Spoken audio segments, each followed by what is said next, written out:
Saudações a todos, aqui quem fala é César Carvalho. No vídeo de hoje vamos conversar sobre insônia, abordando qual seria o tempo ideal de sono que uma pessoa precisa, qual seria o horário ideal que a pessoa deve dormir e o horário ideal em que ela deve se acordar e quais as consequências disso tudo para a saúde como um todo. Bem, então para começar, tempo de sono. Quantas horas por dia uma pessoa precisa dormir? O quanto que ela precisa vai variar com a idade e varia também com o sexo. Mas de forma geral, adultos precisam dormir de 7 a 8 horas por dia. No caso, os homens precisam de um pouco mais de horas de sono do que as mulheres. Então os homens tendem a precisar dormir próximo de 8 horas por dia. Mulheres dormindo em torno de 7 horas já conseguem uma quantidade de sono relativamente satisfatória. Crianças aqui varia muito com a questão da idade, mas de forma geral, em linhas gerais, uma criança em idade escolar, seria ali dos 6 aos 11, 12 anos aproximadamente, precisa de em torno de 10 horas de sono por dia. E idosos? Idosos precisam em torno de 7 a 8 horas de sono, tal como o adulto. Entretanto, uma pessoa, conforme vai adquirindo mais idade, o cérebro ele vai reduzindo a capacidade de induzir o sono. E o que a gente vê é que a maior parte das pessoas muito idosas consegue dormir no máximo 4 horas por dia, muito embora o organismo dele ainda necessite de 7 a 8 horas de sono por dia, assim como um adulto. De forma geral, as pessoas sabem o horário em que elas pegam no sono à noite e o horário em que elas têm que se levantar de manhã.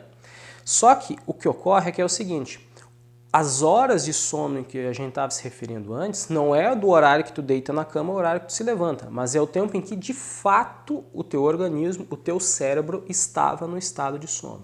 Então, a maior parte das pessoas até acha que dorme uma quantidade suficiente, mas sofre de insônia sim por não dormir a quantidade necessária total. E aí como é que a pessoa sabe isso? Tem um sintoma que é bastante claro, que é olheiras. Olheiras, essas regiões inchadas, mais arroxeadas que a gente tem embaixo dos olhos, elas só ocorrem em duas situações. Uma, em quadros de atopia, ou seja, de alergia, rinite alérgica, asma, dermatite atópica, e em caso de insônia. Então, se a pessoa apresenta olheiras e não tem quadros alérgicos, ela está sim passando por privação de sono e vai ter todas as consequências disso para a sua saúde. E agora, qual é o horário em que a pessoa deve dormir e qual o horário que ela deve se acordar? Fisiologicamente falando, o horário correto em que uma pessoa deve dormir, um adulto, é entre as 9 e as 10 da noite. É claro que esse horário vai variar com a época do ano, então no inverno a necessidade de sono é um pouco maior, a tendência é se dormir mais próximo das 9, e no verão a necessidade de sono é um pouco menor, então a tendência é ir dormir um pouco mais próximo das 10 da noite, mas é mais ou menos nessa faixa de horário. Em lugares em que a pessoa vive, em que não tem essas estações do ano muito bem definidas, como por exemplo aqui no Brasil, no norte e no nordeste, que está mais próximo do Equador, a tendência é que a pessoa durma aproximadamente no mesmo horário, independente da época do ano. E por que precisa ser esse o horário em que a pessoa vai pegar no sono? O que nós temos que entender é o seguinte, a gente não dorme por exaustão, a gente dorme porque o cérebro nos programa para dormir naquele período em específico. Entre 9 e 10 da noite, em adultos no caso, ocorre um aumento na produção de serotonina, que é um neurotransmissor que posteriormente vai ser utilizado para a produção de melatonina e alguns outros neurotransmissores que vai iniciar a fase do sono. O que ocorre é que se a pessoa brigar com o sono e não dormir, o que ela percebe é que passando esse horário ela tem um aumento de atividade cerebral. E aí é que acontece. Por quê? Porque essa serotonina não vai estar sendo transformada nesses neurotransmissores utilizados para a indução do sono e aí vai ser utilizado para atividades gerais. É por isso que a gente vê, por exemplo, que pessoas que têm depressão, que têm baixos níveis de serotonina, acabam tendo uma redução na atividade cerebral, justamente porque a serotonina ativa funções cerebrais e é justamente esse o motivo. Posteriormente, lá de manhã, o que ocorre? O cérebro, quando está próximo de acordar, ele gera um novo pico de serotonina, justamente para ele poder acordar e se manter ativo.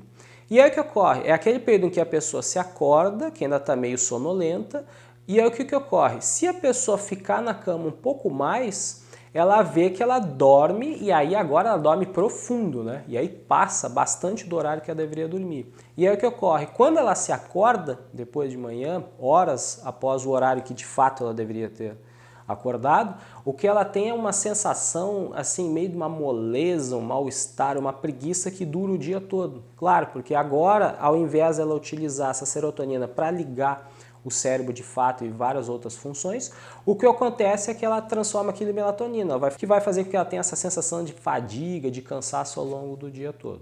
Uma dúvida bastante comum. Ao longo dessas 7, 8 horas de sono, a pessoa dorme ininterruptamente? Não. Fisiologicamente não é isso que ocorre. O que a gente vê é uma fase de 2 períodos de sono. As primeiras 4 a 5 horas tende a ser um sono bem mais profundo, em que a pessoa dorme direto. Depois ela fica acordada em torno de 1 hora ao longo da madrugada e depois ela volta a dormir de novo até o horário próximo do sol nascer. Esse é que é o fisiológico. Muitas pessoas acham que tem problema de insônia porque ficam acordados ali 1 hora ao longo da madrugada. Não, esse é o fisiológico. O que não é fisiológico? Se a pessoa tiver exaustão adrenal, o que vai acontecer? Ela vai ter aquela característica clássica, né? Ela dorme, pega no sono fácil, aí o que ocorre? Ela dorme essas 4 horas, 5 horas até bem, aí entre 2 e 4 horas da manhã ela se acorda e depois não consegue mais pegar no sono. Ela só vai conseguir pegar no sono lá próximo da hora em que o sol vai nascer. Isso é que não é uma condição normal, isso é o sintoma de que a pessoa está com exaustão adrenal, que vai prejudicar o sono dela e que precisa ser tratada. Mas agora, voltando. O fisiológico, então, é a pessoa ficar acordada em torno de 1 hora ao longo da noite. Para quem já iniciou a fase intelectual da sua vida, o que a pessoa vai perceber? Que esse é justamente o período em que ela tem as melhores ideias, em que ela apresenta epifanias, que são aquelas formas inéditas de ter uma percepção da realidade. E aí o que a gente vê? Vários relatos históricos de muitas figuras, grandes intelectuais, cientistas e filósofos da humanidade utilizavam justamente esse horário da noite para poder captar essas ideias. Então qual que era o hábito deles? É deixar um papel e caneta, papel e lápis na cabeceira da cama. De noite, quando a pessoa acorda, ela começa a ter esse tipo de ideia, ela começa a anotar aquelas frases meio aleatórias, depois vai dormir. O recomendado, então, é fazer isso com papel, caneta e lápis, não com dispositivo móvel, né, como celular, tablet, computador, porque daí aquele excesso de iluminação vai prejudicar o sono todo. Agora um ponto bastante importante em relação a tudo isso que a gente está conversando hoje. Dependendo da fase da vida em que a pessoa estiver, ela simplesmente não vai conseguir obedecer esses horários de sono. Por exemplo, a pessoa está em época acadêmica, a pessoa está estudando à noite, por exemplo, trabalha de dia e de noite frequenta a escola ou faculdade, ou está fazendo um mestrado, um doutorado.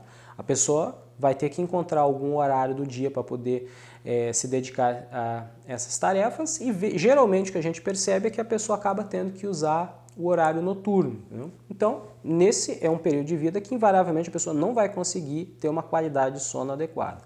Outra situação, casais que têm filhos pequenos, né? Depois que tu coloca as crianças para dormir, ainda tem toda uma grande lista de tarefas em que a pessoa precisa ainda lavar a louça, preparar a comida, organizar o dia seguinte. Então, invariavelmente, é muito pouco provável que ela vá conseguir dormir entre 9 e 10 da noite.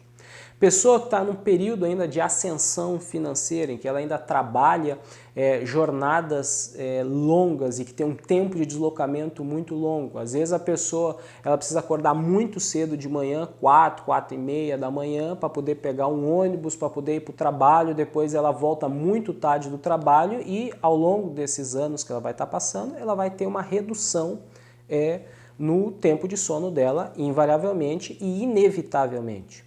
E agora eu vou tocar num ponto bastante importante. Se a pessoa está utilizando esse período noturno para consumo de entretenimento, entretenimento aqui seria o quê então? Seria consumo de filmes, séries de TV, novela, videogame. Isso seria entretenimento. Não estou me referindo a conteúdo edificante, Conteúdo que vai fazer com que a pessoa evolua como ser humano, que adquire cada vez mais conhecimento e sabedoria. Não é isso. O que eu estou falando é de entretenimento. Se a pessoa está utilizando, então, esse tempo para consumo de entretenimento, isto é um sinal claro e grave de que a pessoa está insatisfeita com a sua vida, tanto no que diz respeito à questão profissional quanto acadêmica.